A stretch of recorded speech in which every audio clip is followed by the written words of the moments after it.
Hey y'all. So I came out here, I gotta feed chickens, do some other things, and I thought I would do a little garden tour for you, show you how things are growing. I'm realizing that the neighbor's cutting grass right now, which honestly we need to do as well. We've had so much rain lately that it's just been like trying to find dry time to get out here and do things. So I think I'm gonna go ahead and go and do chicken chores. I feel like my hair is doing something weird. I'm gonna go ahead and go do my chicken chores, and then maybe we'll come back and I can give you a little peek at what's going on here behind me and how we're growing food for our family. How about a little peek at the Greenstalk as we walk by it.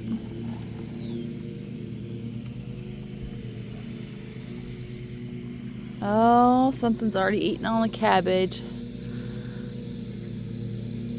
My row cover for the cabbage came in though, so I'm gonna get that on, if not today, tomorrow.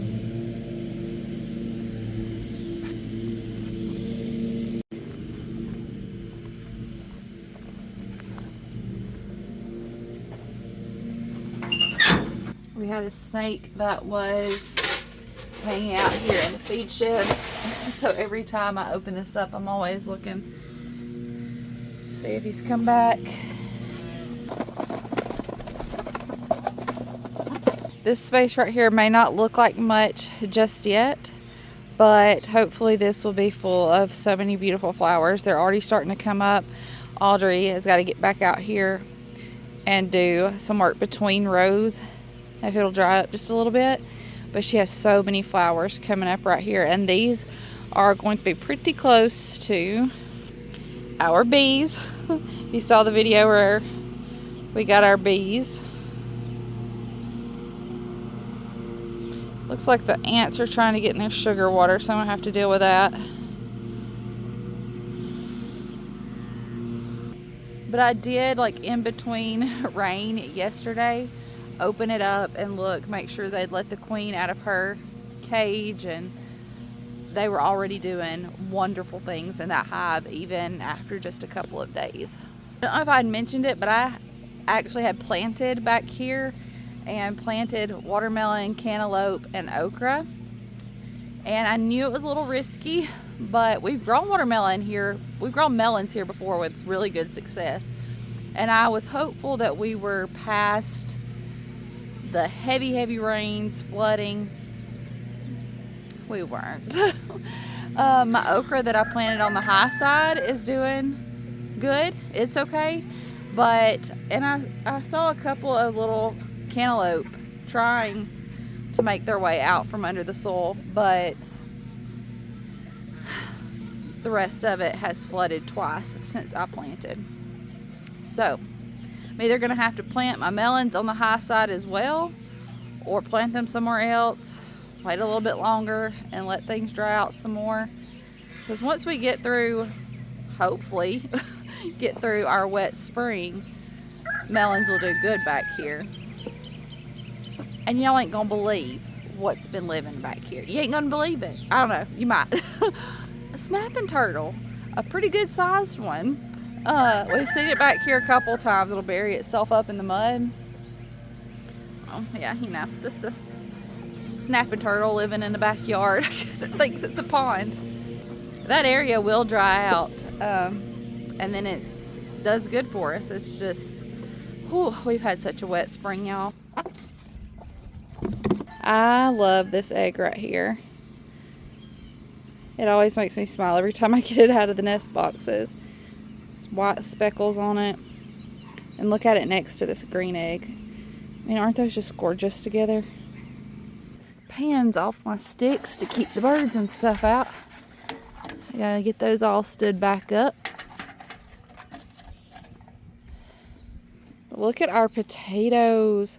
They're starting to flower.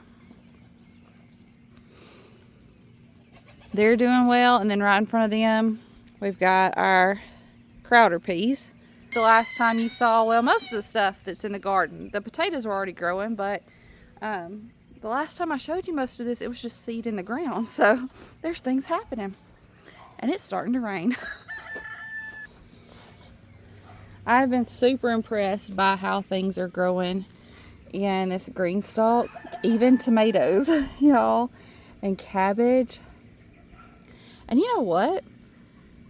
Not one, I better find some wood to knock on, but I don't really notice any pest damage on the cabbage that's in this. Growing so much in such a small space right here. I'll make sure to link this Greenstalk down in the description box. Then I showed you our cabbage and our peppers, and the row cover will be going on that tomorrow. I've got some purple bell peppers and then some more cayenne in this bed, and I've had to go ahead and break some blooms off these so that the pepper plants can grow a little bit more before they start trying to make fruit. Those are pepper plants right there, jalapenos, cayennes, a few different kinds. And then look at our cucumbers that will hopefully do well for us and grow up this archway. Those are straight 8 cucumbers. I've thought about maybe putting some loofahs on there as well. Loofahs climb that archway really well.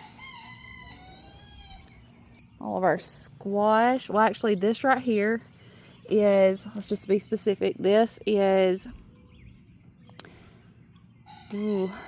Black Beauty zucchini. Is that right? And then we've got our yellow crookneck squash over there. And the rain it's been a little rough to them because there's been so much, but I mean, they're doing good.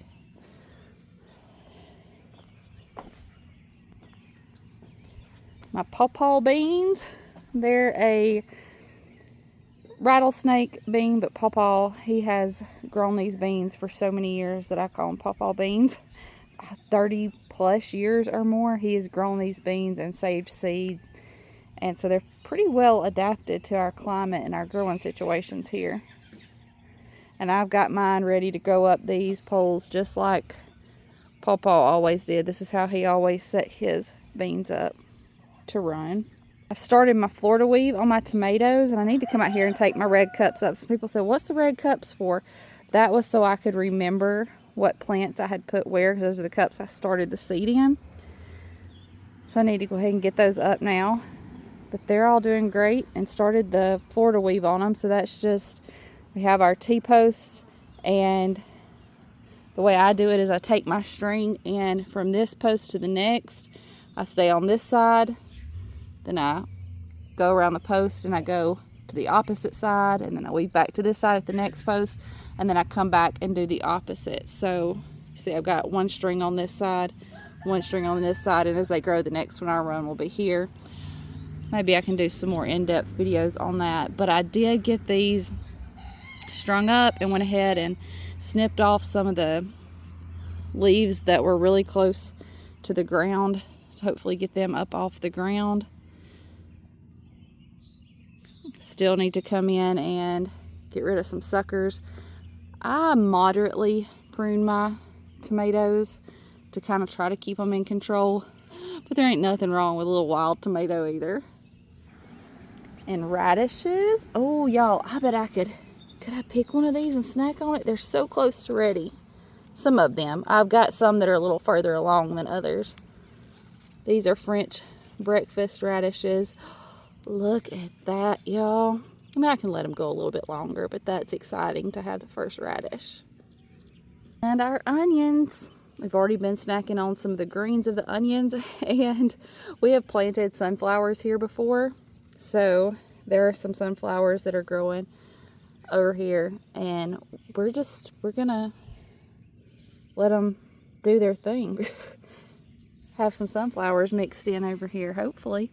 That'll be beautiful. There's another one that's looking really good. Saw a spot back here, and I was like, you know what? I could put some Georgia candy roaster squash back here and let it vine all the way down the back side of the garden, because if these do well, they vine, and they vine like crazy. I've had them take up, one plant take up a whole, like going in between a whole row. And so I put some back here at the back to see if maybe I can get them to go around the back side of the garden. And they're delicious. They're a winter squash that stores pretty well. And we like to make soup out of them. Audrey makes a cheesecake where she uses that candy roaster squash. Really good.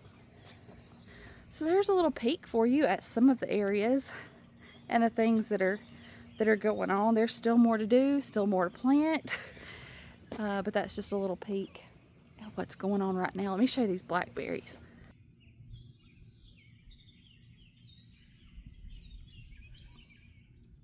Those are gonna be delicious. And I keep thinking like, oh yeah, and y'all check out the elderberry. Starting to do its thing. If we can keep the Japanese beetles and the birds away,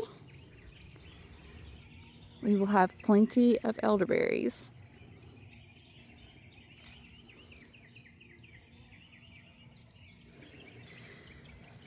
I was headed out here this evening and just thought, you know, it'd be nice to let you hang out in the garden with me, walk around the garden, show you what's going on. So there it is. What is, to this point, our 2025 spring/summer garden. Still more to do. We'll bring you along for it, but a little glimpse at what we're doing right now to feed our family. And hopefully feed our community as well with our new farm stand. I love you. I appreciate you, and I'll see you in the next one. Bye, y'all. I'm gonna snack on my radish. Oh, and as I head in, sometimes I forget about the herbs right here. Then as I start to walk in, I'm like, oh yeah, y'all look at this. Look at that dill and the basil. My rosemary, she's coming along, but slowly. And the lemon balm. And the peppermint. Somebody said that lemon balm's gonna take over, and it is doing really well. I've planted it here before. The chickens scratched out my last root that I had here, but it stayed confined to this one box. You know, in the past, same with the peppermint. But this one, she's getting a little wild. Looking good.